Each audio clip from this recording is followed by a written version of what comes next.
Shalom, selamat malam semua. Apa kabar? Panas kok luar biasa bagaimana? Itu bohong, itu nggak bilang panas. Awas ya. Jangan kebiasaan, ngomong nggak jujur. Oke, maaf. Puji Tuhan kita bisa berkumpul lagi di sini. Ya.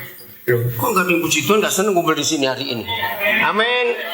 Kita dikumpulkan Tuhan dari berbagai tempat, dari berbagai suku di kota Manokwari. Makasih untuk Asaf Geng, makasih untuk keluarga Pak Jim Daragbo, tempatnya disediakan buat kita. Baik, kita mau belajar, siap? Anak-anak, kalian siapkan, mau catat, siapkan catatannya juga. Saya datang dengan seorang anak Tuhan dari Makassar, namanya Agus. Di mana dia? Angkat tangan di belakang itu, lihat berdiri tuh, lihat sana, cakep nggak orangnya? Oke, silakan duduk. Nah, itu bosnya Mas Erlino. Oh, saya ingin tahu. Baik, tadi kami baru tiba siang tadi kira-kira 2:30 dari Momi Waren. Oh ya, tolong yang di Manokwari, saudara, ternyata tahun depan tanggal 22 Juni 2018 saudara kita di Momi Waren akan mensyukuri 20 tahun pelayanan pendidikan di sana. Saya juga kaget, sudah 20 tahun. Berarti Pak Max dan Pak Tos sudah berapa tahun di sini? Sama. Oh, sama juga. Jadi sama-sama dirayakan nanti itu ya. Jadi siap rombongan Manokwari. Rupanya nanti akan ada 3 acara. Satu dibuat di kota Manokwari. Ya, karena tidak semua bisa ke sana. Lalu ada pertemuan hamba-hamba Tuhan dari saudara kita para guru di Momi Waren. Mungkin diadakan di Ransigi karena fasilitasnya lebih baik. Nah, baru nanti yang terakhir puncaknya dibuat di Momi Waren. Kalian siap ya? Yang dari Manokwari yang mau nginep bawa tempat tidur sendiri karena nggak ada tempat tidur di sana. Habis gimana? Oke, siap ya? Baik, kita mau belajar firman Tuhan. Oh ya, sebelumnya, kapan rombongan Asaf Geng pulang dari Surui? Berapa hari yang lalu? Ayo cepat jawab. Berapa hari yang lalu? Berapa? 2 minggu? Oh, 3 minggu lalu balik ya. Dan terjadi lawatan Tuhan yang luar biasa untuk Surui. Bahkan tadi sore saya dapat berita dengan foto, dengan video. SMK Muhammadiyah di Yapen Utara, Selatan atau Utara lupa tadi. Muridnya 95% itu orang Kristen. Dan buat saya itu berita yang luar biasa. 95%. Saya nggak siapkan untuk lihat, saya kaget oleh video mereka. Kenapa? Karena gereja goblok dan diam, tidak menyediakan sekolah buat anak-anak kita sendiri. Betul tidak? Ini kesalahan fatal. Saya bilang pada mereka tadi di kami diskusi, jangan salahkan mereka. Mereka mau kok berkorban. Mereka mau berjuang. Kita yang goblok, kita yang malas. Kita hanya memikir kota saja, nggak mikir daerah-daerah itu. Tapi saya nangis lihat 95%. Dan itu disebarkan di semua sosial media. Betapa saudara kita orang-orang Muhammadiyah berhasil memintarkan anak-anak Papua. Tapi gereja-gereja Papua dan para pejabat Papua yang Kristen jadi bajingan semuanya korupsi uang rakyat. Katakan amin. Amin. Ini yang merusak. Seandainya uang otsus dipakai untuk membiayai guru-guru, untuk dipakai menyediakan fasilitas pendidikan kesehatan buat Papua, itu lebih dari cukup. Tapi para pejabat Kristennya merampok semuanya. Tolong para majelis, para gembala di semua gereja baik Katolik maupun Protestan dan semuanya, kalau ada pejabat-pejabat berjemaat di gereja saudara, suruh bertobat. Kembalikan uang yang hak rakyat. Katakan amin. Yang harus dinikmati oleh rakyat. Menyedihkan sekali. Dan SMK Muhammadiyah itu punya fasilitas yang wah, tadi saya lihat sekolahnya, wah, hebat sekali. Yang rombongan kemarin ketemu ke sana, lihat nggak itu di mana? Saya lupa tadi nama kampungnya. Ada yang lihat nggak waktu Asaf Geng ke Surui 3 minggu yang lalu? Di mana? Oh, Yapen Timur, beda ya. Baik, tadi tolong usahakan kita mulai bergerak. Dengar para pengusaha yang diberkati Tuhan, khususnya para pendatang yang jadi kaya raya karena tanah Papua. Kembalikan keuntungan yang saudara dapat waktu saudara bisnis dari perusahaan di Papua. Untuk penduduk pulau ini atau daerah ini harus dapat berkat juga. Enggak ada yang amin. Amin, siapkan diri. Semua, siapa saja. Jadi saya ketemu seorang dosen dari Unipa walaupun masih honor belum tetap. Saya bilang jangan tinggalkan Papua. Walaupun ada kesempatan untuk saudara dosen ini pindah balik ke Sulawesi Utara atau kemana, saya bilang perlu. Diperlukan anak-anak Tuhan yang takut akan untuk membangun Papua. Setuju ya? Nah, terus ada seorang tadi saya lupa dia sarjana apa. Dia mau ikut saya ke Jawa dan jangan tinggal di sini saja. Itu Surui perlu kamu. Awas ini orang-orang Papua yang maunya ke Jawa, mau jadi ganjal pintu kamu. Maaf saya ngomong ini. Jadi berkat untuk daerah ini sendiri. Amin. Ayo kita sebanyak-banyaknya menarik saudara kita yang saudara kenal supaya hidupnya jadi berkat di tanah ini dengan semua latar belakang profesi yang berbeda. Asal jangan bawa maling ke sini, itu aja sudah. Amin. Nah, siap ya untuk berubah? Baik, kita mau belajar. Hari ini kita akan belajar, temanya menarik. Coba tayangkan dulu tema kita. Tadi ada di situ. Semuanya buka. 2 Korintus berapa tadi? 10 ayat 18. 2 Korintus 10 ayat 18 ini tema kita. Nah, rekan-rekan gembala, hamba-hamba Tuhan yang hadir hari ini, biar kita belajar ini. Sebab bukan orang yang memuji diri yang tahan uji, melainkan orang yang dipuji oleh Tuhan. Oke. Kapan kita dapat pujian dari Tuhan? Sama dengan kapan kita dapat pujian dari orang. Kapan? Orang memuji kita waktu kita apa? Ayo, waktu kita bagaimana orang memuji kita? Apa? Ayo cepatlah. Bagaimana? Berarti nggak pernah dipuji orang ini semuanya ini. Kami nggak bisa jawab. Kapan kita dipuji orang? Kalau kita bagaimana? Ayo. Baik. Apalagi? Berhasil. Apalagi? Kaya. Siapa bilang kaya tadi? Kaya. Bukan. Orang kaya malah nggak dipuji karena banyak yang pelit. Salah kamu. Lo betul tidak? Kenapa orang kaya susah masuk surga kata Tuhan Yesus? Tahu jawabannya? Karena pelit. Justru kalau nggak pelit nggak kaya. Uangnya keluar terus kok kalau nggak pelit. Betul? Bukan karena kaya dipuji. Salah besar. Oke? Orang itu dipuji kalau dia bisa mengerti kemauan orang itu lalu mengerjakannya bersama-sama. Betul tidak? Nah, seperti itu kita dapat pujian dari Tuhan. Bukan kita memuji diri sendiri. Tuhan harus memuji kita. Nah, untuk kita bisa dapat pujian dari Tuhan, saya mau sampaikan ini.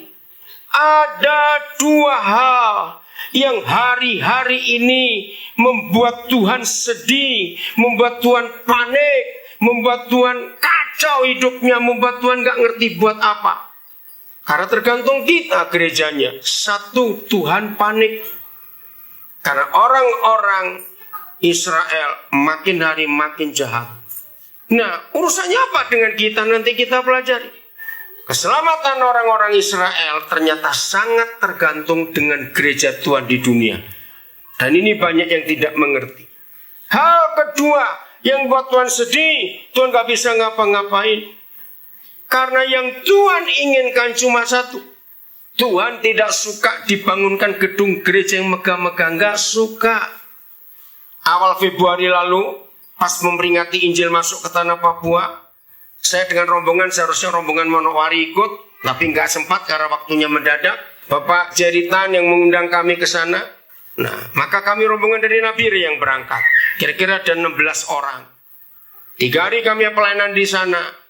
Saudara, ternyata masing-masing gembala, masing-masing majelis itu mengeluhnya sama.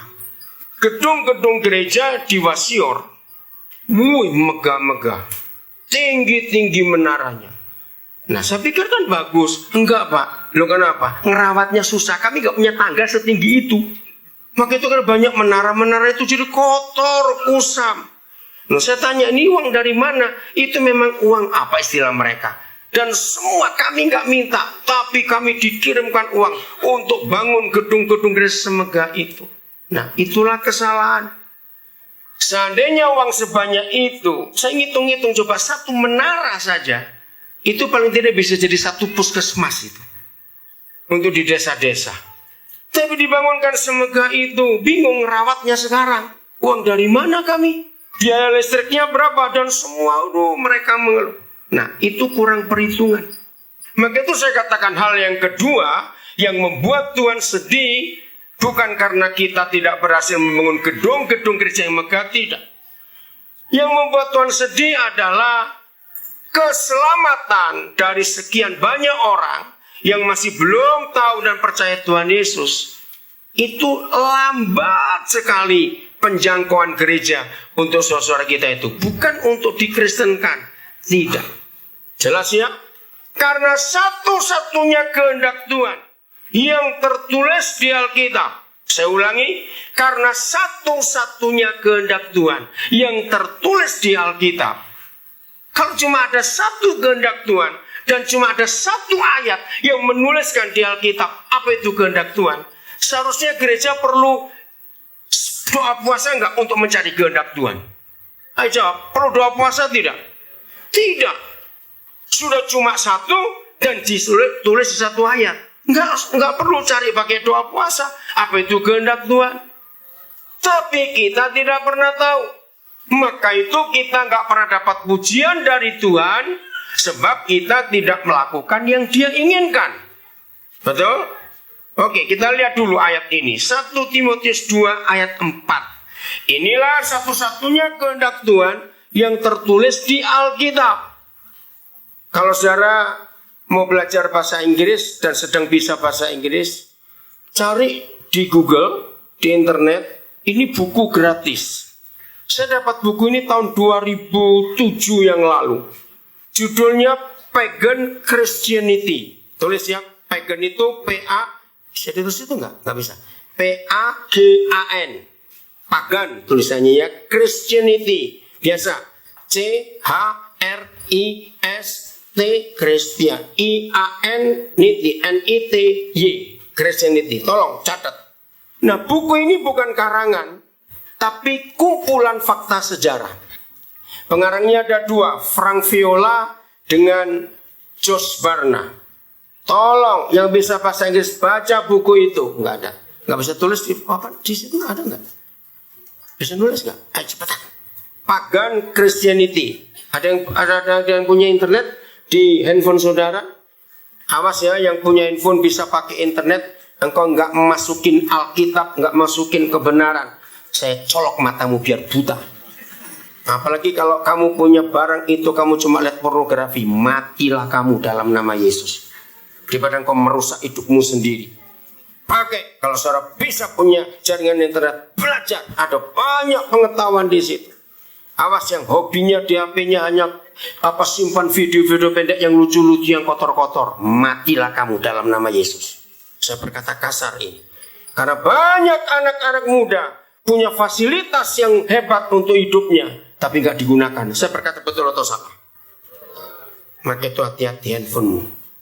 Handphonemu itu bisa membawa ke neraka atau ke surga. Setuju saya ngomong ini? Saya ulangi lagi, handphonemu bisa membawa kamu ke neraka atau ke surga. Itu pilihanmu. Sedih sekali. Ada cukup banyak anak-anak muda Kristen yang tidak menggunakan fasilitas itu untuk kemuliaan Tuhan. Nah, di dalam buku ya Pagan Christianity, terima kasih. Cari karangan Frank Viola, dosen dan George Barna. Buku ini lagi sekali bukan karangan, tapi dua orang itu mengumpulkan fakta sejarah. Ternyata 95% yang gereja buat, termasuk musik, termasuk pujian, termasuk khotbah, termasuk macam-macam itu, ternyata itu semua dari orang, dari sejarah kekafiran. Pagan itu ternyata kafir. Waktu saya baca itu saya kaget. 95%. Ketika saya sudah selesai terjemahkan buku ini lewat tim yang saya bentuk, ternyata nggak ada satupun penerbit buku berani menerbitkan karena ngeri kata isinya. Memang mengerikan. 95%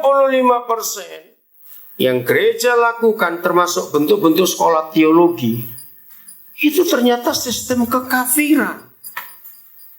Jangan marah kepada saya sebelum saudara baca buku itu. Ketika 2007 itu saya mulai cerita, saya galakkan buku ini kepada banyak orang. Woi, banyak pendeta majelis marah. Sebelum mereka marah saya tanya, stop, sudah baca belum? Belum, nggak usah marah. Belum baca kok marah. Ada yang alasan. Coba sebagai bahasa Inggris, salah nggak mau belajar. Gitu aja sudah. Iya toh. Nah, saudara, ini yang kita harus tahu. 95% yang gereja lakukan, walaupun atas nama Tuhan pakai Alkitab, ternyata dari kekafiran. Saya shock baca buku itu. Jadi banyak hal yang kita buat, itu nggak tertulis di Alkitab. Tapi kita lakukan. Oke? Saya tinggalkan itu. 1 Timotius 2 ayat 4. Ayo cepat. 1 Timotius 2 ayat yang keempat. Nah, kita lihat. Ya, penting sekali untuk melihat firman ini. Inilah satu-satunya kehendak Tuhan. Ingat, tadi saya berkata 2 hal yang membuat Tuhan panik, gelisah, sedih, marah, kecewa, putus asa karena 2 hal ini. Saya ulangi. Yang pertama, yang ngapain? Saya baca yang apa cepat? Menghendaki. Siapa ini? Enggak, siapa? Siapa dulu, jangan apa. Iya, siapa? Yang menghendaki ini siapa? Tuhan. Apa yang dia kehendaki? 1, 2, 3. Supaya. Supayanya mana itu penting. Oke, ulangi. 1 dari depan ya. 1, 2, 3. Yang menghendaki supaya semua orang diselamatkan untuk memperoleh pengetahuan akan kebenaran. Nah, saudara, kalau kita ingin dapat pujian dari Tuhan, jangan bangun gedung gereja, goblok. Kok enggak amin? Stop. Di Papua terlalu banyak uang keluar untuk gedung yang megah-megah. Betul tidak saya berkata ini? Itu merusak sekali. Bahkan di daerah-daerah yang bukan Kristen, saya melarang teman-teman saya pendeta untuk bangun gedung gereja yang besar-besar. Kenapa? Itu membuat orang yang mayoritas sakit hati. Begini sakit hati, bukan karena kesenjangan sosial, tidak. Dengar, kalau orang Kristen bangun gedung gereja besar di daerah yang bukan Kristen, maka yang diharapkan oleh panitia dan pendeta gereja itu, siapa yang masuk untuk mengisi gedung besar itu? Orang Kristen? Ya bukan. Orang Kristen lagi bukan daerah Kristen kok. Ayo, siapa yang diharapkan untuk masuk? Mereka. Nah, itu membuat mereka marah. Betul tidak ini? Dengar baik-baik. Untuk apa? Bangun gedung gereja besar-besar. Itu membuat mereka sakit hati. Jadi yang dia kehendaki bukan alat-alat musik yang mahal untuk dibeli oleh gereja. Sound system yang sampai ratusan juta, miliaran rupiah, bukan. Tapi apa? Loh, apa yang dikehendaki Tuhan? Supaya berapa orang? Semua orang itu berapa? Bukan banyak, salah. Semua. Seluruhnya, jadi nggak ada kelewatan satupun. Diapakan? Diselamatkan, bukan dikristenkan. Catat itu, tidak. Tuhan tidak mau kita mengkristenkan orang. Artinya dari agama A, agama B, agama C, pindahkan semua ke Kristen. Tidak, bukan itu. Diselamatkan, itu beda dengan menjadi beragama Kristen. Untuk memperoleh apa? Hai baca, untuk memperoleh apa setelah diselamatkan? Pengenalan, kata yang betul, akan kebenaran. Siapa kebenaran itu? Loh, siapa yang disebut kebenaran? Akulah jalan dan kebenaran. Siapa itu? Tuhan Yesus. Jadi ini satu-satunya kehendak Tuhan yang tercatat di Alkitab. Maka itu saya katakan dari awal tadi, seharusnya ngerti semua kita. Cuma satu, juga di satu ayat. Enggak di banyak ayat, jadi tidak ada alasan kita tidak mengerti. Adik-adik yang masih sekolah, yang di SD, yang di SMP, yang di SMA, para mahasiswa, inilah kehendak Tuhan. Tema kita lagi sekali, supaya kita dapat puji-pujian dari Tuhan. Amin. Dan saya katakan tadi, untuk bisa mendapat pujian dari Dia, harus, nggak usah lupa tadi, harus melakukan kehendak orang yang akan memuji kita. Dan hari ini kita tahu, kehendak Tuhan yang harus memberikan pujian buat kita adalah supaya kita menyelamatkan semua orang. Maaf, saya cuma ngomong kemuliaan buat Tuhan. Mungkin saudara tanya kepada saya dengan cara ngotot seperti ini. Lalu Pak Daniel kapan melakukan kehendak Tuhan ini? Maaf, saya jawab, kemarin pagi. Kami terbang dari Makassar jam 2.30 waktu Makassar. Jadi jam 3.40 waktu Papua. Kami berdua dengan anak saya, Agus tadi. Tiba-tiba Roh Kudus ngomong sesuatu kepada salah seorang awak pesawat yang saya nggak kenal. Terus saya minta hikmat kepada Tuhan. Bagaimana cara saya ngomong dengan dia? Lagi tugas. Tuhan kasih hikmat. Kamu kan haus. Oh iya. Jadi saya minta minum. Pas saya mau ke tempat mereka tugas, ada temannya yang lain. Saya batalkan. Saya doa kalau gitu Tuhan suruh dia sendiri. Suruh temannya ke belakang. Saya bilang begitu. Ternyata betul. Begitu teman ke belakang. Pas duduk di tengah, saya bilang anak saya, papi mau keluar dulu. Nah, terus saya minta minum. Sambil saya minta minum, saya ngomong, saya pendeta Daniel, maafkan saya kalau saya salah. Terus saya sampaikan, apa yang Tuhan Yesus sampaikan. Dia kaget. Kok Bapak bisa tahu? Oke, karena kamu lagi tugas, saya minta nomor telepon saja. Begitu sampai landing, mendarat di Manokwari, kami tunggu bagasi. Nah, semua awak pesawat Sriwijaya keluar, naik mobil diantar ke Aston. Saya mulai hubungi dia lewat WhatsApp. Masih di jalan. Karena saya tahu belum sampai ke Aston. Kami juga masih tunggu. Dia balas. Dia kaget. Kemarin kami ke Momi Waren, nggak ada sinyal. Terus saya bilang pada dia, ya SMS WA-nya saya bacakan kepada beberapa saudara. Mereka heran lihat pembacaan itu. Sungguh dia terheran-heran. Akhirnya dia manggil saya papa. Nah sampai tadi, begitu sampai Ransiki dapat sinyal, saya buka WA yang pertama masuk. Dia pamit, karena hari ini tadi pagi jam 7 dia berangkat ke Jayapura. Sampai Makassar tadi dia kontak saya lagi. Dia bilang saya masih terheran-heran dengan Isa yang kudus. Kenapa dia bisa tahu hidup saya yang waktu masih kecil. Nah terus sampai sore tadi saya belum dapat lagi. Mungkin dia masih sibuk. Saya bilang begini, kalau kamu punya waktu 1 hari cuti atau 2 hari, beritahu Papa. Papa akan kejar kamu di kota mana. Ayo kita cerita-cerita soal kehidupan ini. Ngerti maksudnya? Saya berjuang untuk menyelesaikan kehendak Tuhan ini. Dengan cara apa saja saya nggak perlu tahu. Pokoknya Roh Kudus akan menuntun kalau kita siap.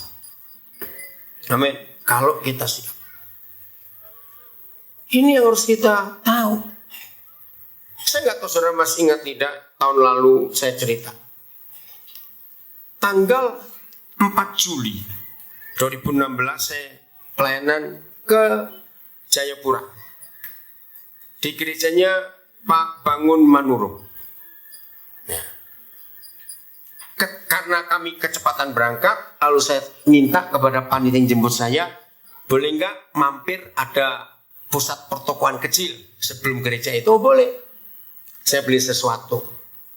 Nah, begitu saya keluar dari pertokoan itu, saya melihat ada 2 orang, kelihatan sih suami istri, duduk di seperti pusat makan, food court begitu.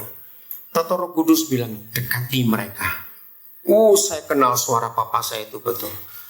Akhirnya saya bilang pada panitia yang ngantarkan, masih ada waktu. Ya, kenapa Pak? Boleh nggak saya waktu sebentar, saya mau ketemu mereka. Oh Bapak kenal? Enggak, dia bingung. Enggak kenal kok mau dekatin. Akhirnya kami 2 dekat. Saya kenalkan diri, saya pendeta Daniel. Mereka kaget. Saya minta maaf, tidak bermaksud mencampuri masalah saudara berdua. Apalagi yang suami mukanya leceknya minta ampun saudara. Tahu muka lecek? Nah salah satu cara saya kalau memenuhi kehendak Tuhan di 1 Timotius 2:4 itu paling gampang sampai hari ini. Maka itu belajar pakai cara ini kalau Roh Kudus. Saya ke bandara mana, saya ke terminal, saya ke stasiun kereta api, saya ke pelabuhan, saya ke toko, saya kemana saja. Ternyata paling gampang itu kalau menyatakan kebenaran yang adalah Yesus, itu cari orang yang mukanya lecek. Itu paling gampang. Apalagi setelah kita tahu orang itu muka. Kalau muka lecek berarti dia sedang alami apa? Masalah. Terus tanyakan Roh Kudus. Orang ini kena apa? Dia pasti jawab. Nah saya tanya, Bapak kenapa ini orang? Roh Kudus berkata mereka itu ditipu ke Jayapura. Oh iya? Nah Saya enggak, biasanya orang iseng gini, yang nipu siapa ya? Ayo diurus, kok urusan dengan saya, yang nipu siapa? Yang ngurus jiwa ini perlu diselamatkan. Akhirnya saya duduk, saya bilang, masalah kalian cukup berat. Kalian kena tipu. Langsung si istri nangis. Dia bilang, kok bapak bisa tahu? Pak, kami 3 bulan di Jayapura, kami ini lontang-lantung, uang kami habis. Ternyata si suami ini lulusan internasional masak, kerja di hotel terkenal di Jakarta. Nah, ada orang Papua katanya pejabat. Jangan tanya, saya juga gak tanya sama dia. Waktu nginep di hotel itu ngelihat chef ini, koki ini kok bagus, ajak ngomong, kelihatannya bagus. Nah, pulang sampai Jayapura, kontak terus, lalu dapat janji, ayo kita buka usaha rumah makan, pasti laris karena masakanmu hebat. Sudah berapa hari saya di hotel ini, kamu ini baik. Nah, dalam negosiasi orang ini minta investkan dulu 100 juta karena yakin. Nah, 100 juta itu uang simpanan mereka, anaknya 2. Dikirim, langsung hilang, orang itu nggak ada kabar. Nah, mereka nggak mau berangkat ke Jayapura, cari orang itu, tidak ketemu. Sudah 3 bulan, bayangkan. Nggak tahu mau bagaimana. Akhirnya malam itu juga saya tolong mereka. Saya kenalkan pada beberapa anggota gereja. Gimana? Puji Tuhan. Tapi rupanya nggak tahu itu, saya nggak mau maksa orang. Nah, dengan tim pesat yang di Biak, kami punya restoran bagus di Biak. Nah, ternyata itu masuk Google. Saya tanya, kenapa ini kok bisa masuk Google? Jadi Google itu selalu, apa istilahnya ya, pokoknya orang yang klik paling banyak, apa namanya? SEO. Ya, pokoknya yang klik paling banyak itu akan diekspos. Maka itu tim pesat yang di Biak kaget, kok bisa masuk Google jadi terkenal. Ada apa itu view dari udara. Cara cari sebentar, BBC Biak, BBC. Itu kan keluar foto-foto restoran itu. Wah, terkenal. Itu sekarang jadi satu-satunya restoran yang jadi andalan orang. Pesta ulang tahun, pesta nikah, pesta apa. Berapa kali acara-acara rapat, partai rapat apa dipakai. Tempatnya bagus sekali di Biak itu. Nah, nggak ada chefnya. Lalu saya tawarkan mereka. Mereka senang sekali. 14 Juli. 10 hari kemudian setelah ketemu, saya berangkatkan 2 orang ini ke Biak. Begitu mereka lihat tempat itu, wah, sudah urusan semua ditambah ini, tambah itu, dirombak ini, rombak itu, karena dia ahli. Maka 16 Agustus 2016 resmi restoran itu restoran internasional gara-gara chef ini. Wah, Ibu Bupati Biak senangnya luar biasa. Nah, cari BBC Biak ya di Google. Itu jadi yang paling hit untuk Biak. Jadi untuk Biak, Google tidak pernah mendapat like sebanyak itu kecuali restoran ini. Lalu akhir Agustus saya bilang, jemput anak kalian 2. Saya biayai untuk jemput. Anak masih kecil-kecil terpisah. Mereka senang sekali. Ngerti ya? Jadi itu cara kita hidup menggenapi hal ini. Selamatkan semua orang. Tanggal 21 Juli yang lalu, ada WhatsApp masuk ke nomor saya. Dia berkata, saya guru TK. Tapi kok cowok? Karena ada fotonya. Ya, dia ngajar 6 TK di Jakarta Utara. Nah, dia ingin tahu tentang TK kita yang ada di Nabire. Tapi yang aneh, Roh Kudus ngomongnya begini, jangan ngurusin TK dia atau dia guru TK, urusi dia sedang cari bapaknya, ingin ketemu bapaknya. Nah, itu Roh Kudus. Jadi saya bilang, akhirnya saya telepon pakai WhatsApp. Sorry ya, urusan TK nanti. Ada yang lebih penting dari TK. Apa itu, Pak? Kami nggak pernah ketemu. Tapi sejak 21 Juli sampai tadi, minimal sehari 3-4 kali dia kontak saya. Tadi hari 2 kali telepon. Dia panik sejak kemarin nggak ada sinyal. Baru tadi ini. Nah, kita nggak usah ngomong soal TK dulu. Tuhan menyuruh saya untuk menemukan kamu dengan papamu. Dia kaget. Loh, Bapak kan belum kenal. Urusan nanti kenal atau tidak kenal, saya bilang begitu. Ternyata papanya itu orang Jepang. Mamanya orang Belitung. Nah, waktu dia umur 5 tahun, papanya pulang ke Jepang. Ternyata sampai Jepang papanya stroke. Tahun 2005 dia umur 5 tahun. Sampai hari ini dia nggak pernah ketemu papanya. Dia nggak punya uang untuk ke Jepang, cuma guru TK. Papanya pun bukan orang kaya di sana. Nah, karena itu Roh Kudus jamah hidupnya. Dia kaget. Lalu istri saya sudah mulai cari tiket yang murah. Dia bisanya Desember karena liburan sekolah. Istri saya sudah menemukan tiket yang murah untuk ke Jepang. Wah, dia senangnya luar biasa.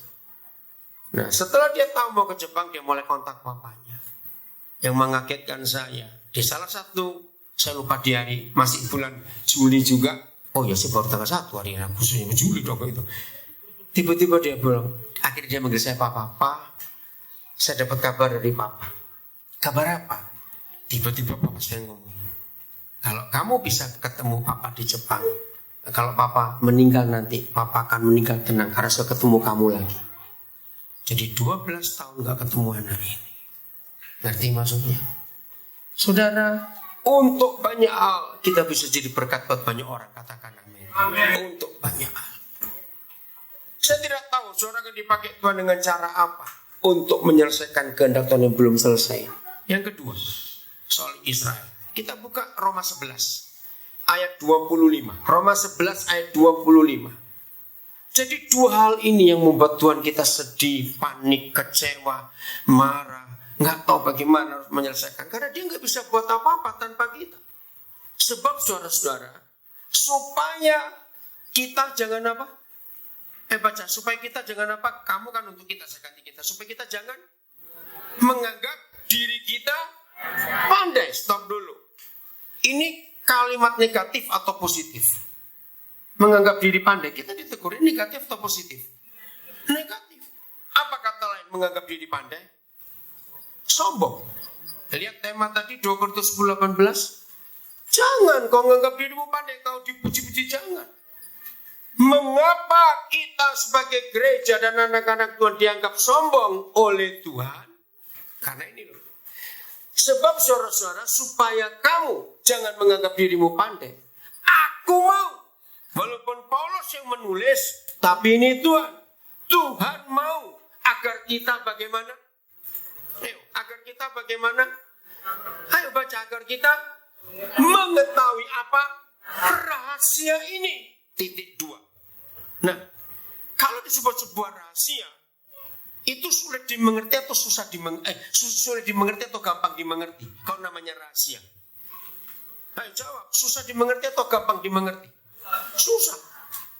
Jadi Tuhan tidak mau sebagai gereja kita sok hebat. Woi, ngerti teologi ini, woi, ngerti doktrin ini, woi, tahu teori ini. Enggak.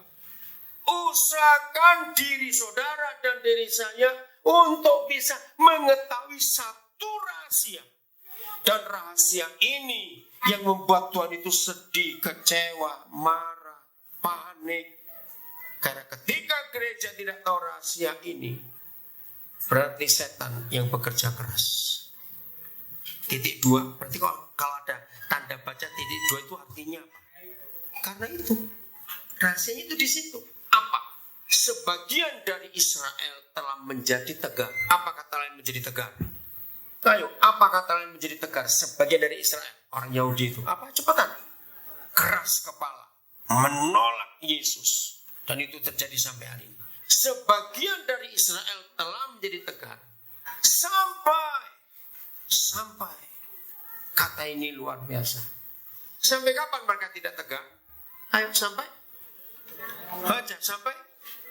Jumlah yang penuh. Dari siapa? Bangsa-bangsa lain telah masuk. Nah, ini rahasianya. Jadi begini. Bapa di surga tidak bisa menyelamatkan orang Israel kalau tidak ada sebuah kuota. Sebagai kata kuota. Kuota ini bahasa asing. Ya. Apa bahasa Indonesia? Apa itu kuota? Ayo, kalau saudara dengar kata kuota apa? Ayo, coba anak-anak kalian harus belajar juga kata kuota. Ayo mendengar kata kuota itu apa?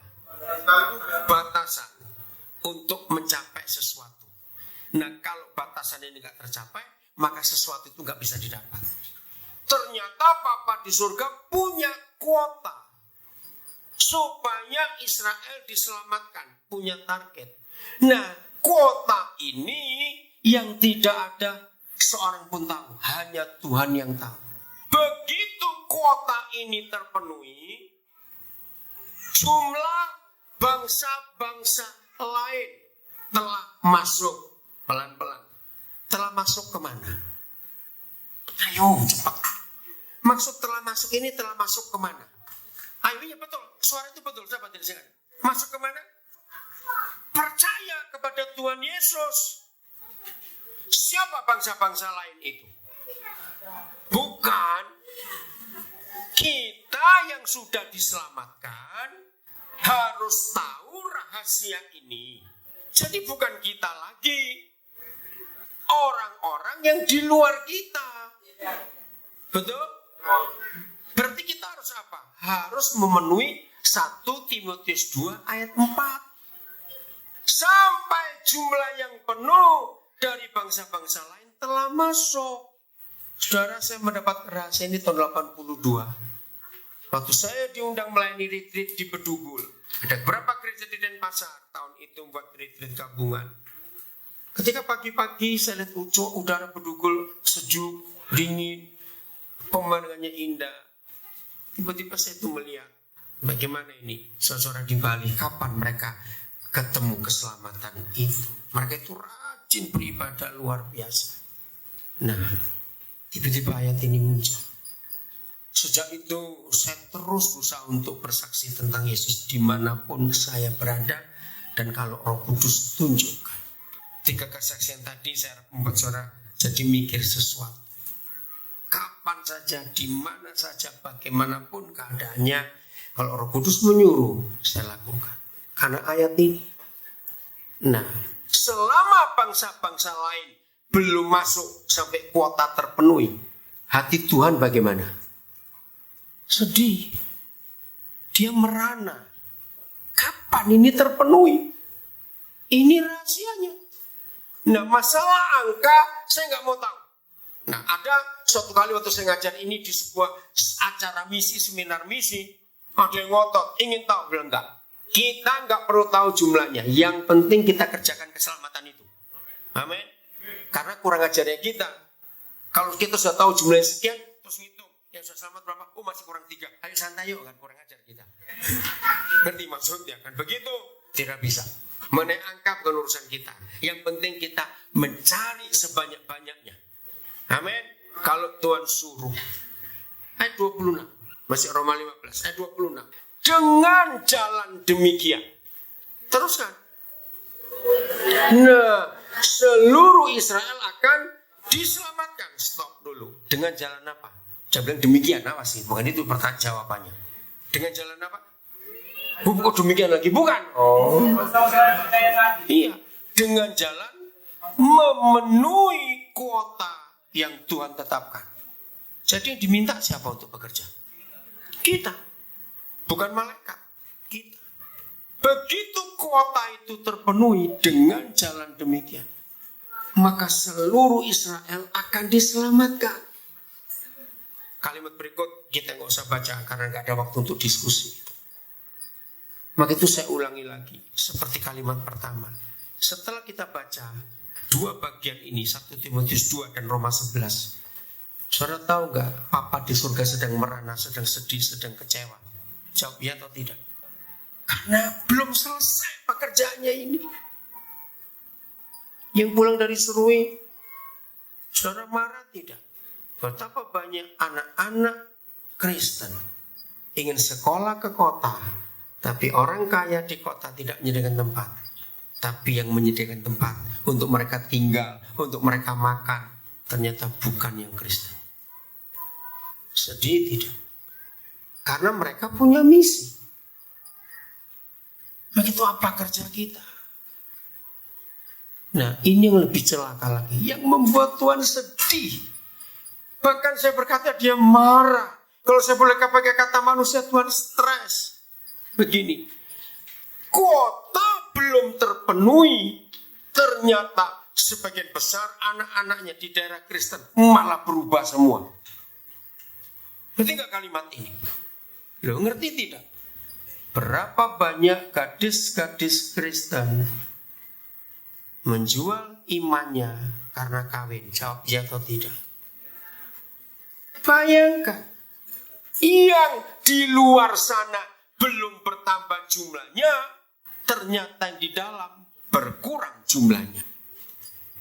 Jadi kalau ada gereja marah dengan kalimat-kalimat yang saya katakan, gereja goblok, gereja bodoh, para orang kaya di gereja itu penjahat, hanya mencari keuntungan, tidak menggunakan uangnya dengan baik, ini alasannya. Yang di luar belum bertambah banyak, yang di dalam jadi berkurang. Ngerti kalimat ini? Lo jawab ya atau tidak? Maka itu ayo kita bersama-sama menyelesaikan ini. Menyedihkan. Dalam perjalanan kami kemarin dari Manokwari ke Momi, ada seorang di antara kami yang cerita bagaimana hamba-hamba Tuhan, majelis-majelis gereja, baik Katolik, Protestan dan semuanya, hidupnya sibuk dengan bisnis, dengan Pemda.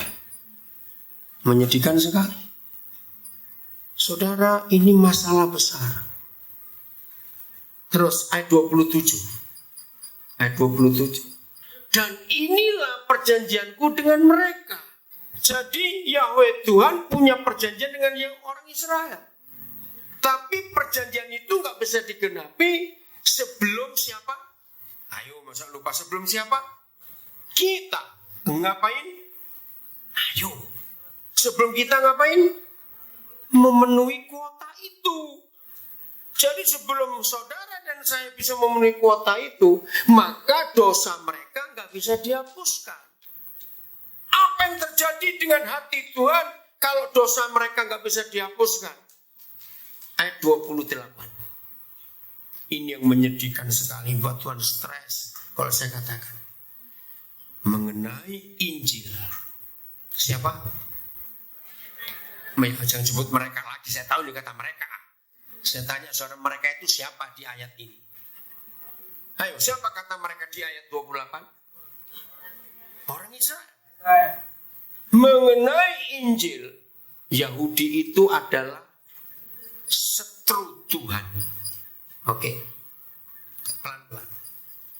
Ada, kalau kita lihat, Tuhan saya nggak pada orang Yahudi. Sangat. Tapi jadi setru. Perhatikan ya. Nggak ditulis musuh. Mana lebih jahat, mana lebih menyakitkan, musuh atau setru? Setru. Setru itu lebih jahat dari musuh. Ini yang buat saya kaget. Karena Injil, mereka itu setrunya Tuhan. Oleh karena, baca, oleh karena siapa? Oleh karena kita yang sudah diselamatkan. Tetapi, ayo baca terus, tetapi mengenai pilihan, siapa orang Yahudi itu? Kekasih Tuhan oleh karena nenek moyang. Saudara, ini rahasia yang luar biasa. Maka itu tolong rekan-rekan pendeta, izinkan saya mengatakan kalimat-kalimat ini. Dan saya harap saudara tidak perlu tersinggung atau marah. Ketika gereja hanya khotbah doktrin dan organisasi, ketika gereja hanya khotbah sukses, berkat dan pertolongan Tuhan, maka kebodohan akan tetap terjadi di dalam gereja. Betul? Mengapa kebenaran ini hampir tidak pernah diajarkan di gereja-gereja? Maaf saya berkata. Coba jujur, sudah berapa tahun saudara jadi Kristen? Saya tidak mau tanya angka tahunnya, tapi saya harap saudara mengerti. Setelah sekian tahun saudara jadi Kristen, saya tanya, sampai hari ini sudah berapa kali saudara dengar khotbah ayat-ayat ini tadi? Ngerti pertanyaan saya? Maaf, saya tidak menghakimi. Kok lihat wajah saudara seperti ini? Hampir nggak ada yang pernah dengar khotbah ini kecuali baru malam ini. Iya atau tidak? Nah, ada tiap minggu rajin ke gereja. Maaf. Tolong rekan-rekan pendeta, pengkhotbah, hentikan khotbah-khotbah yang tidak menyenangkan hati Tuhan. Hari Minggu siang saya di Semarang, Saya diminta untuk khotbah pernikahan di gereja baptis. Nah sebetulnya gereja baptis gak boleh mengundang pendeta luar. Tapi pengantin pria itu minta dengan sangat. Bahkan dia berani bicara kepada calon istrinya. Calon istrinya ini orang baptis, papa, mamanya, nenek, moyangnya gereja baptis semua. Dan itu tidak boleh dilanggar. Tapi calon pengantin pria ini hebat, meyakinkan. Ini pernikahan seumur hidup untuk sekali. Entah diskusi bagaimana, sampai urusan sinode. Saya sampai bingung, ya ampun, mau khotbah sampai sinode ini ngapain ini orang-orang.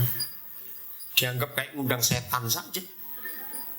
Nah, nggak tahu bagaimana ada salah satu pendeta baptis yang sering jadi pengkhotbah kalau retreat, dan itu berapa kali bersama saya. Itu cara Tuhan. Akhirnya pendeta itu yang bukan di situ menelpon yang dimaksud. Nah, saya diizinkan. Begitu 2 hari sebelum tiba saya khotbah, saya dapat berita. IO-nya, tahu ya, yang ngurus acara. Saya cuma dikasih 20 menit khotbah. Saya bilang, ini rapatnya susah ini untuk izinkan saya khotbah. Kamu kasih cuma 20 menit, tidak bisa. Saya bilang begini, IO, kita kata event organizer yang ngurus itu, kan maunya acaranya wah gitu loh. Kadang-kadang bertele-tele juga kok mereka itu. Yang enggak gitu diadakan, ngapain? Nah saya bilang, tolong potong semua yang enggak penting. Itu nanti di pesta saja. Untuk gereja, saya minimal minta 40 menit. Puji Tuhan, akhirnya saya dapat 50 menit. Nah saya sampaikan kebenaran saudara. Hari itu ada 4 pendeta gereja baptis yang hadir. Karena yang pengantin perempuan kan tokoh baptis. Mereka heran mendengar apa yang saya uraikan. Nah, waktu lagi makan siang itu selesai pemberkatan, saya bilang, maaf, apakah yang saya sampaikan semuanya di luar Alkitab? Tidak, ya sudah. Berarti itu kan sudah lama ada di situ. Ngerti nggak maksud saya? Lo ngerti tidak? Saya berkata itu supaya para pendeta ini tahu. Berarti selama ini kamu ngapain? Saya tidak pakai buku lain untuk mengajar. Semuanya ada di Alkitab. Nah ini contoh. Ketika gereja kaku dan bodoh karena doktrin, maka kebenaran jadi hilang. Katakan amin yang kuat. Amin. Maka itu di daerah-daerah di Papua ini banyak kehancuran kekristenan. Karena gereja dibodohi oleh doktrin, gak bisa bergerak. Ini waktunya gereja bertobat. Kalau tidak akan hancur. Akan hancur. Saudara, puji Tuhan. Nanti akhir Oktober saya dapat kesempatan untuk ke Jerman. Saya akan hadir di perayaan 500 tahun Martin Luther. Tahun ini 31 Oktober itu 500 tahun Martin Luther. Itu sejarah dunia. Dunia mengakui yang berubah gak cuma gereja, tapi seluruh teknologi dunia itu berubah setelah Martin Luther melanggar doktrin gereja. Dia menemukan 95 dalil yang merubah dunia. Tapi saya, setelah Martin Luther tidak ada, gereja ini kembali kepada doktrin yang sama seperti yang dulu. Jadi kaku lagi, jadi gak bergerak lagi. Sayang. Oke, saya kembali. Untuk menerangkan ayat 28 mengenai Injil, mereka adalah seteru Tuhan oleh karena kita. Tetapi mengenai pilihan, mereka adalah kekasih Tuhan oleh karena nenek moyang. Itu begini. Roh Kudus tolong kami supaya ilustrasi ini menyadarkan kami, khususnya para pendeta, para pengkhotbah, para hamba Tuhan, untuk mengajarkan yang benar di dalam gereja masing-masing dalam nama Yesus. Ada orang kaya, kekayaannya gak ternilai, sangat kaya. Hanya punya 1 anak, anak tunggal. Ketika anak ini menjelang dewasa, anak ini berubah setia kepada orang tuanya. Dan anak ini lari, meninggalkan orang tua. Orang tua kaya ini bingung, untuk siapa kekayaan sebanyak ini. Lalu orang tua ini melihat di sekitar mereka tinggal ada banyak anak-anak yang gak punya apa-apa dalam hidup. Lalu satu persatu orang tua ini memanggil anak-anak itu diadopsi, sehingga anak-anak itu punya warisan. Lalu orang tua ini berkata kepada anak-anak liar tadi itu, kan kamu sudah dapat dari kami. Kamu tahu toh kami punya anak kandung, tapi jahat. Tolong cari teman-temanmu yang lain yang jauh-jauh, suruh masuk. Kalau jumlahnya sudah cukup, aku baru bisa menyelamatkan anakku yang lari itu tadi. Ngerti nggak ilustrasi ini? Loh ya, berarti siapa orang kaya ini? Tuhan. Maka itu dikatakan karena tentang Injil mereka itu setru. Karena anak ini menolak Injil. Lalu Injil diberikan kepada siapa? Kepada kita. Maka itu Paulus itu menulis bagus. Kalau baca Roma 10, Roma 11. Satu kali Paulus menulis istilah, hey, kita ini zaitun liar. Masih ingat kata itu? Zaitun hutan. Betul ya? Tapi di setek, bukan dicangkok, salah di setek. Di setek, ditunggul di pokok zaitun asli. Masih ingat gak firman itu? Saya ingin tahu. Ya, toh? Nah, jadi kita gak boleh sombong.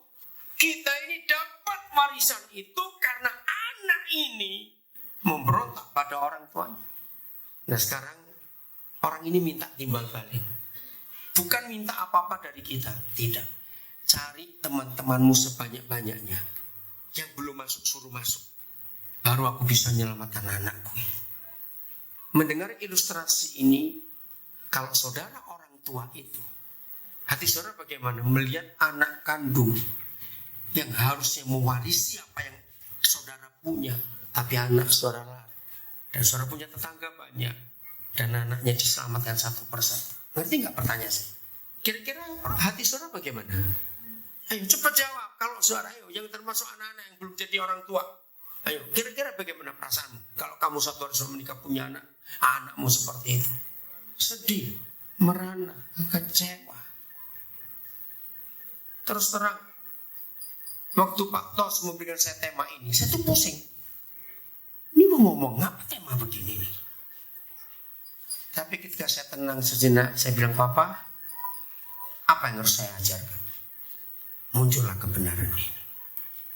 Pulang dari sini, semua kita harus berubah. Amin. Berubah untuk apa? Awas kamu bentuk panitia pembangunan gedung gereja. Awas kamu. Tuhan gak butuh itu.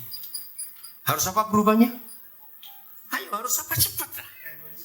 Mengasihi yang masih terhilang itu. Supaya kuota itu terpenuhi. Ini kerinduan Tuhan. Yesaya 62 ayat 1 dan 2. Tapi mengenai pilihan, mereka itu kekasih. Karena nenek moyangnya. Maka itu hati Tuhan merana. Ini anak kandung. Ini anak tetangga. Bisa ngerti ya? Terus mau bagaimana? Maka itu dia minta timbal balik dari kita. Yesaya 62 ayat 1 dan 2. Oleh karena Sion. Siapa? Ayo, siapa? Ya, akunya huruf kecil. Seharusnya itu antara Tuhan dengan kita. Oleh karena Sion aku, ayo, tidak dapat berdiam diri, pelan-pelan. Apa kalimat lain atau kata lain tidak dapat berdiam diri? Gelisah. Ini loh kegelisahan Tuhan. Sion itu gereja. Catat ya. Semua kata Sion dalam perjanjian lama itu gereja. Jadi oleh karena gerejanya, Tuhan itu gelisah. Oleh karena Yerusalem. Yerusalem bukan yang di timur tengah sana, bukan. Siapa itu Yerusalem? Kota damai. Itulah kita, komunitas kita. Oleh karena Yerusalem, Tuhan juga, ayo baca, Tuhan tidak akan tinggal tenang. Apa kata lain tidak bisa tinggal tenang? Jangan bilang gelisah lagi, sudah. Ayo apa? Galau, betul. Apalagi, ayo ini hati Tuhan. Apa? Tuhan? Betul, nggak apa-apa ya suara. Tuhan apa tadi? Khawatir, betul. Apalagi? Panik. Saudara dengar. Satu-satunya kejahatan kita. Dengar ya. Satu-satunya kejahatan kita. Ketika kita tahu Tuhan sedang gelisah, sedang khawatir, sedang panik, sedang galau, sedang kecewa, kita senang-senang terus. Jahat atau tidak? Sama seperti kalau orang tua kita sedang berduka, terus anak-anaknya pesta tiap hari. Menyakitkan gak itu? Coba menyakitkan tidak? Nah seperti itu kita. Padahal gara-gara kita, Sion dan Yerusalem itu kita. Gara-gara kita Tuhan gak bisa berdiam diri. Tuhan gak bisa tinggal tenang. Sampai kapan? Ada kata sampai lagi. Tahu kata sampai? Lah jawab kata sampai artinya? Ada. Ada batasnya. Sampai apa? Ayo baca sampai kebenarannya siapa? Lu bukan kebenaran Tuhan, salah. Kebenarannya siapa? Kita. Aduh, susah benerin. Ini ngerti semua sih orang-orang Indonesia ngomong. Karena kebenaran siapa?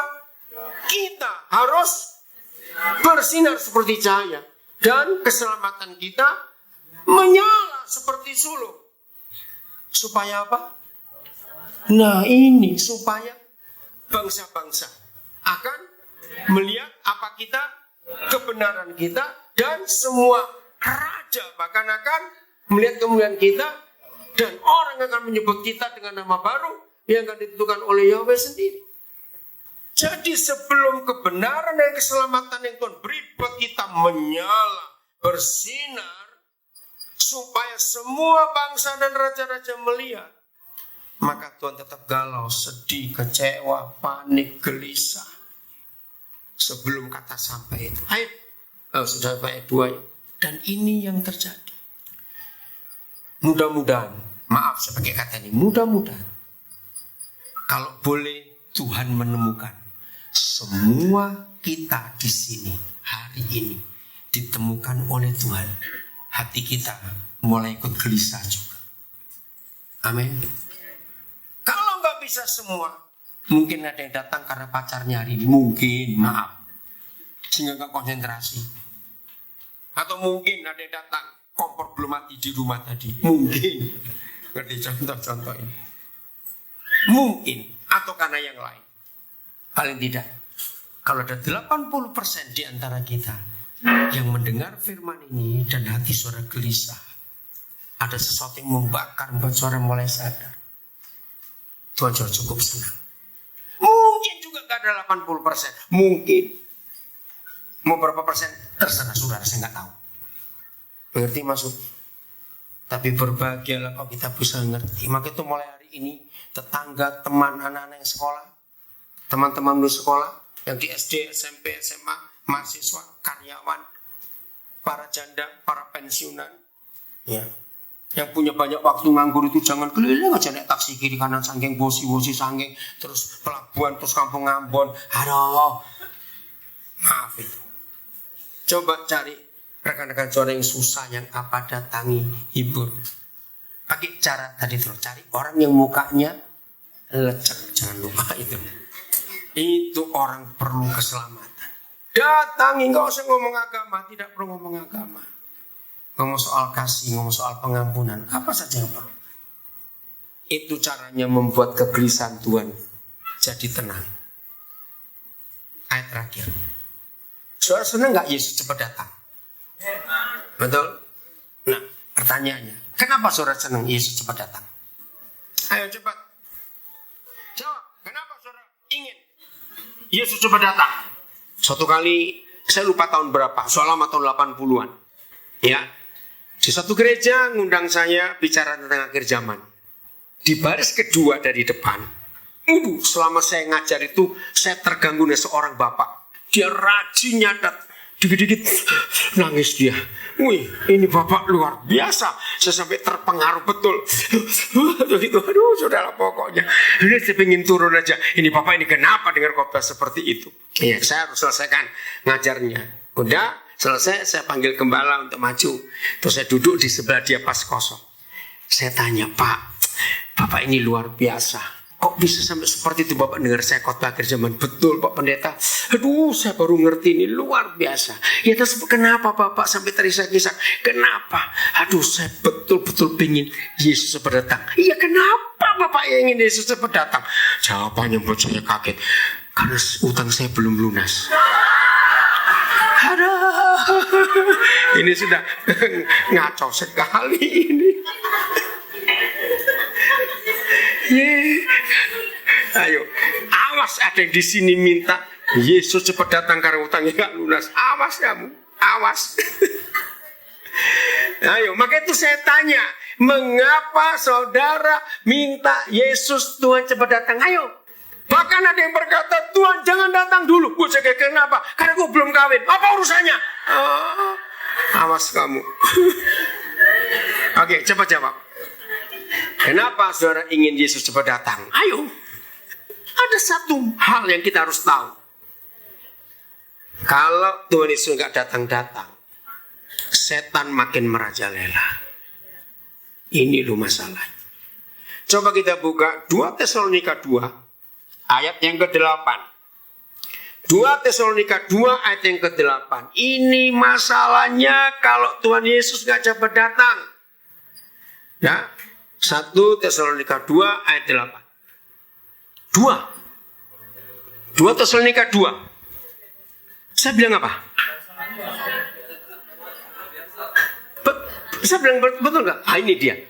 Ya, 2 Tesalonika 2 ayat 8. Saya salah atau betul ngomongnya? Oh betul, berarti yang salah kamu. Oh, kamu buat bingung aja, awas kamu ya. Oke, ayat 8. Pada waktu itulah si pendurhaka baru akan menyatakan dirinya. Jadi setan sudah menyatakan diri sekarang. Tetapi, baca tetapi. Tuhan Yesus akan ngapain?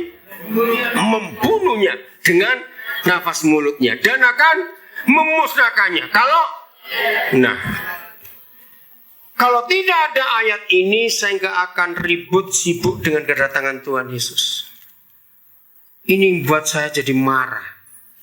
Tapi nggak cukup kalau hanya 1-2 anak Tuhan, 1-2 pendeta saja yang ngerti ini. Harusnya sebanyak-banyaknya.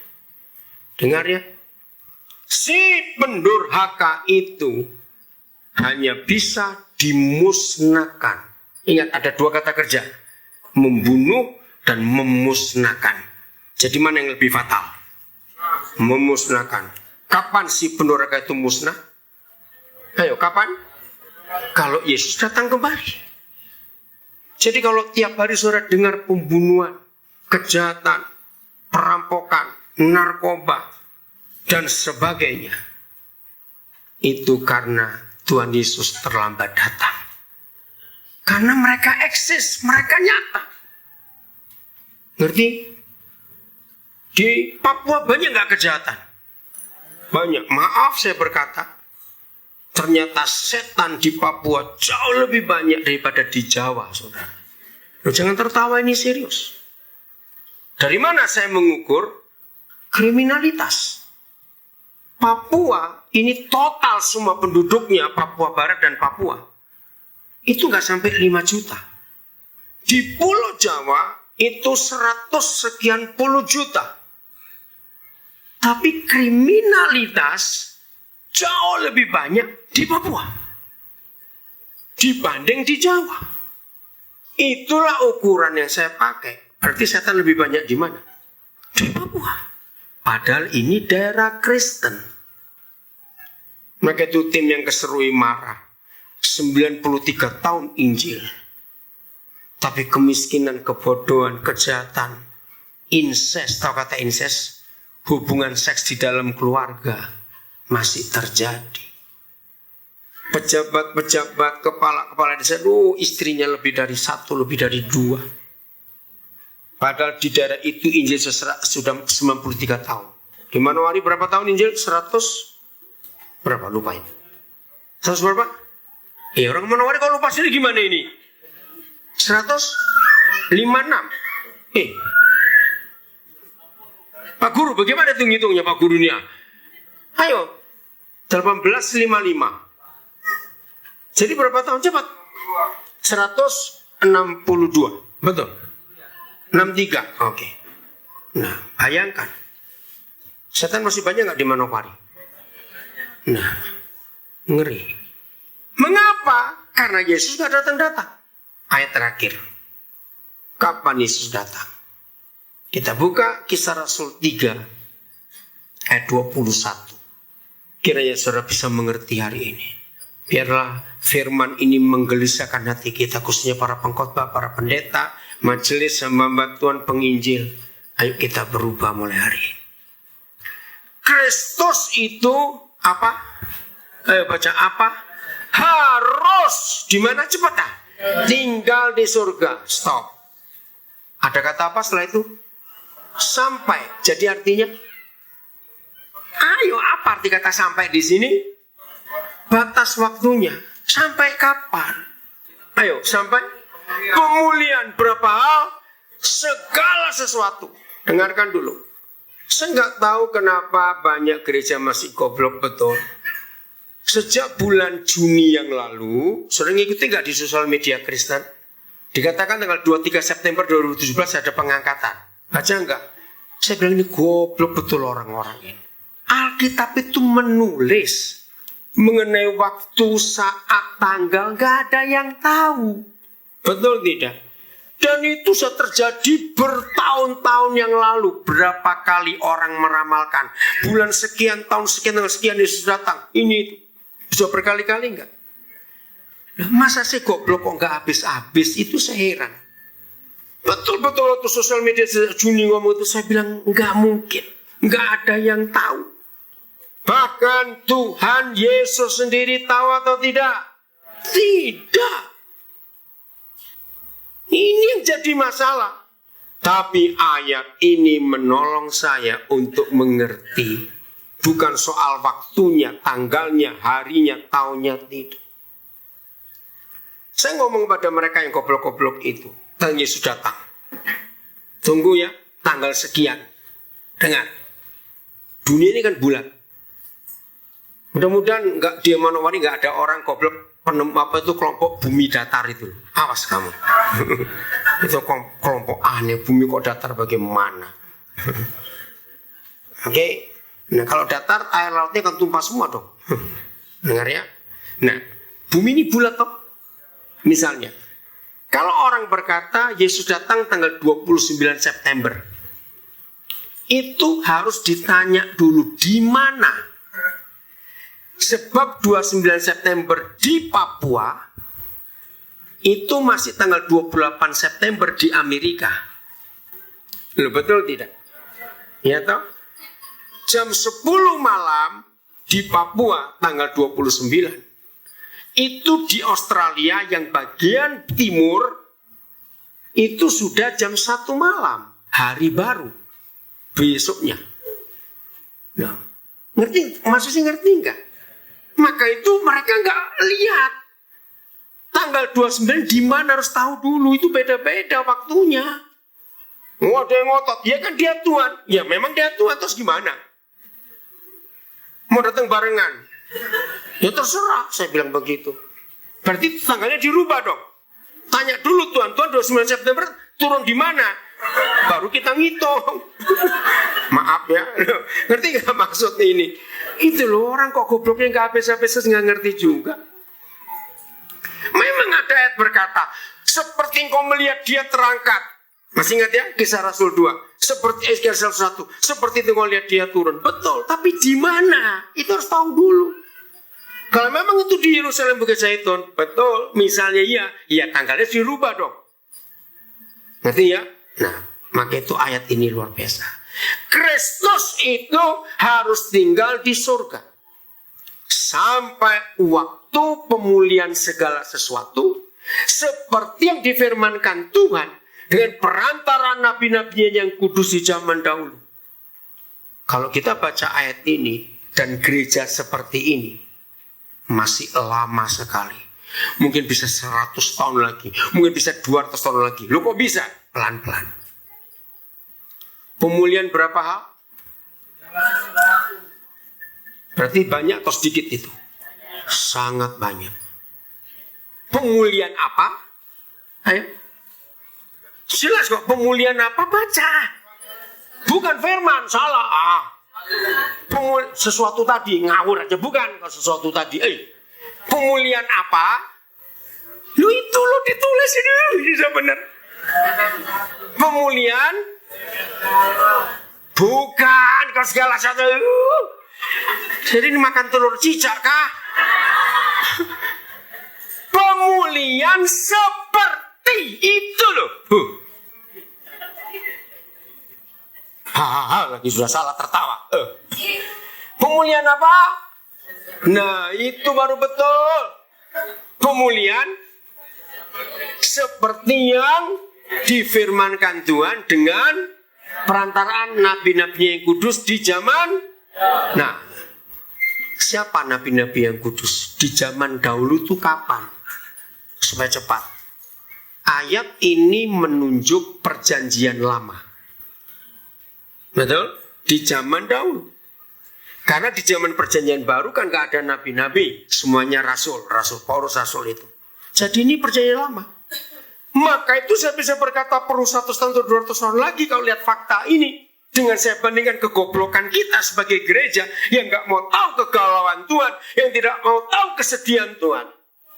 Berarti gereja harus membongkar seluruh kitab perjanjian lama. Dari Kejadian sampai Maleakhi. Saya lupa tahun berapa 70-an saya dapat pewahyuan ayat ini. Maka itu saya bilang aduh lama sekali. Sampai saya mikir saya sampai enggak. Karena ini terlalu lama.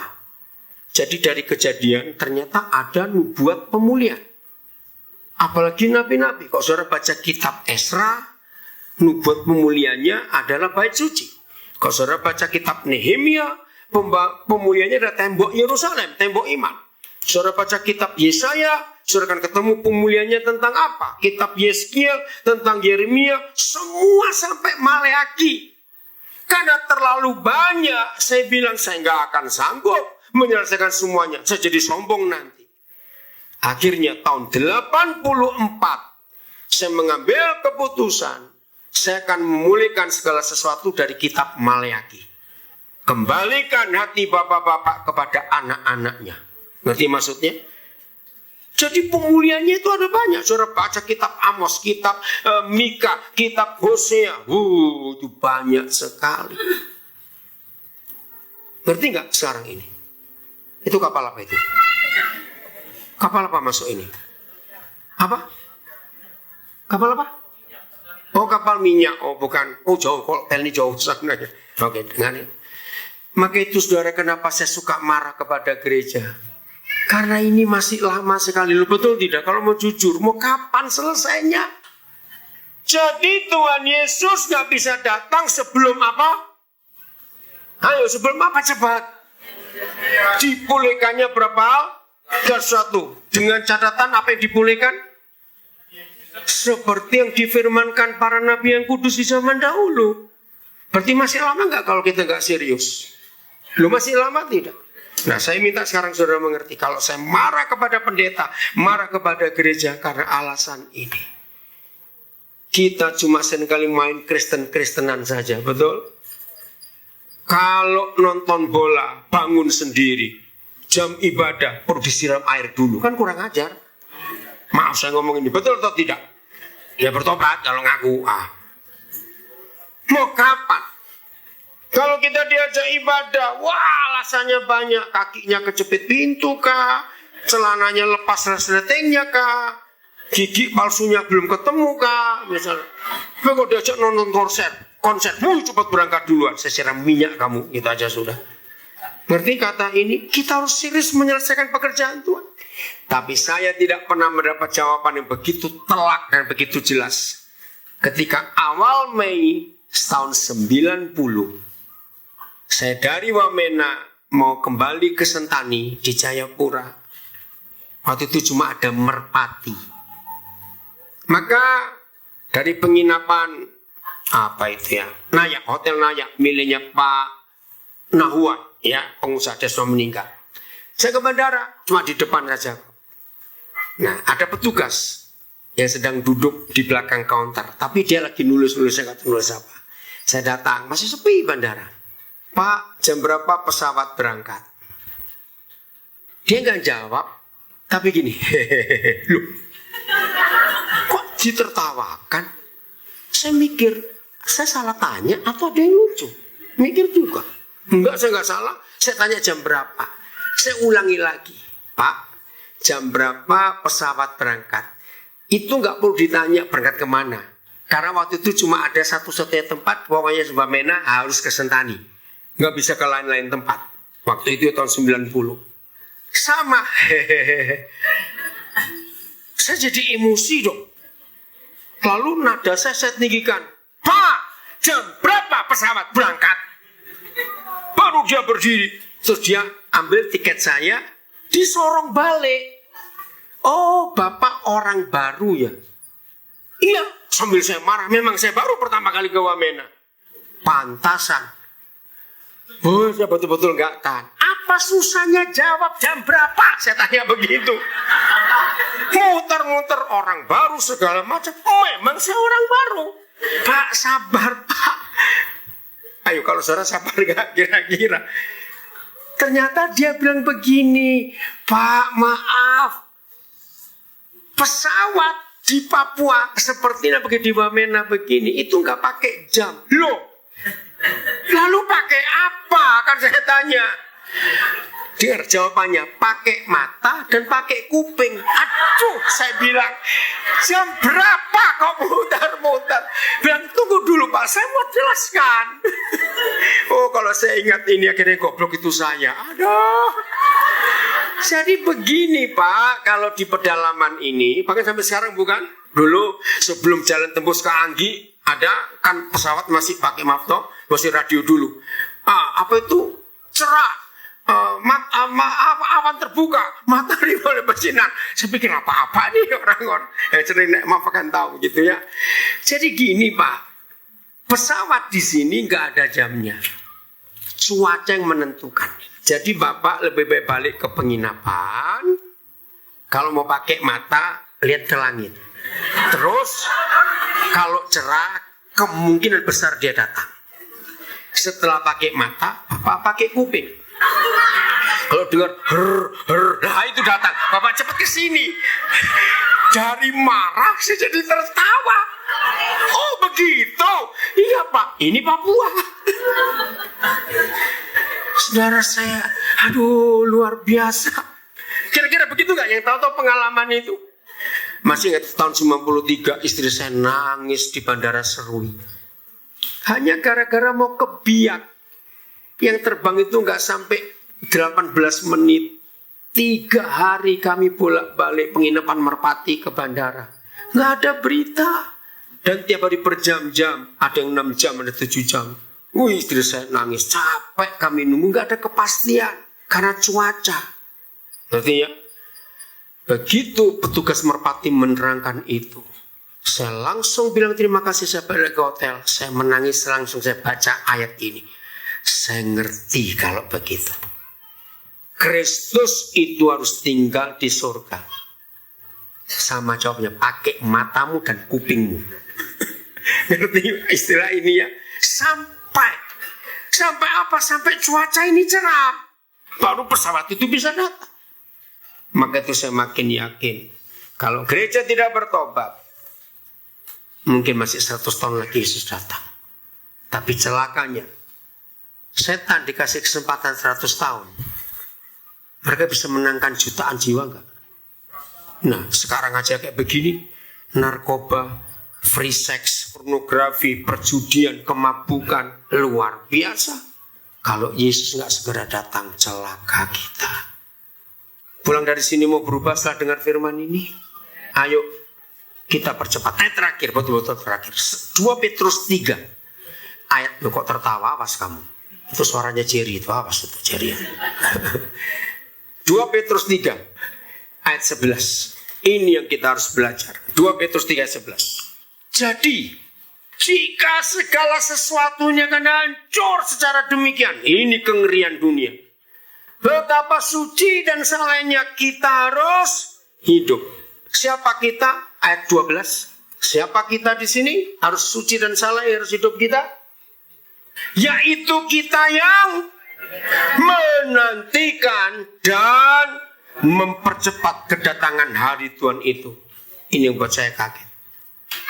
Jadi saudara dan saya gak cuma menanti-nantikan Yesus datang, tapi ayo baca, tapi mempercepat. Sekarang jelas kenapa Tuhan Yesus gak tahu kapan dia datang. Karena tergantung siapa? Tergantung kita. Nah, ini masalah besar. Kalau kita diminta mempercepat, kita bisa memperlambat tidak? Ayo jawab, kita bisa memperlambat tidak? Nah, ini yang kita lakukan. Betul? Ternyata kita yang memperlambat dia datang. Dengan cara apa tadi? Ayo, dengan cara apa kita memperlambat dia datang? Kita tidak memenuhi kuota itu. Israel belum diselamatkan semua. Kehendak Tuhan belum kita penuhi.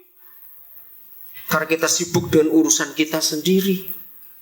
Maaf ya saudara, izinkan saya ngomong, yang masih terikat narkoba, kemabukan, rokok, perjudian. Udahlah, kalau saudara gak bisa lepas, minta mati aja daripada ngerepotin kamu hidup. Katakan amin cepat. Amin. Untuk apa di dunia kalau saudara seperti itu kelakuannya? Apalagi yang sudah jadi ayah, jadi papa, jadi mama. Hidup seperti itu untuk apa? Ini yang kita harus lakukan. Harusnya pemerintah Indonesia seperti pemerintah Tiongkok. Tiongkok itu penjaranya sedikit.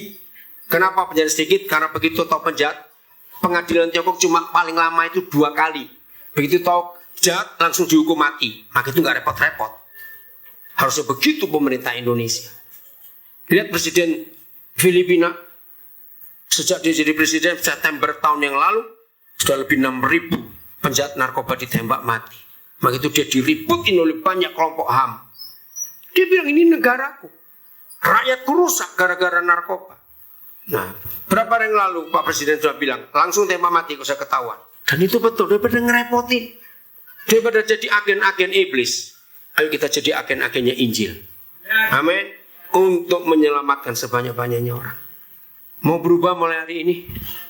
Mari kita menghampiri Tuhan.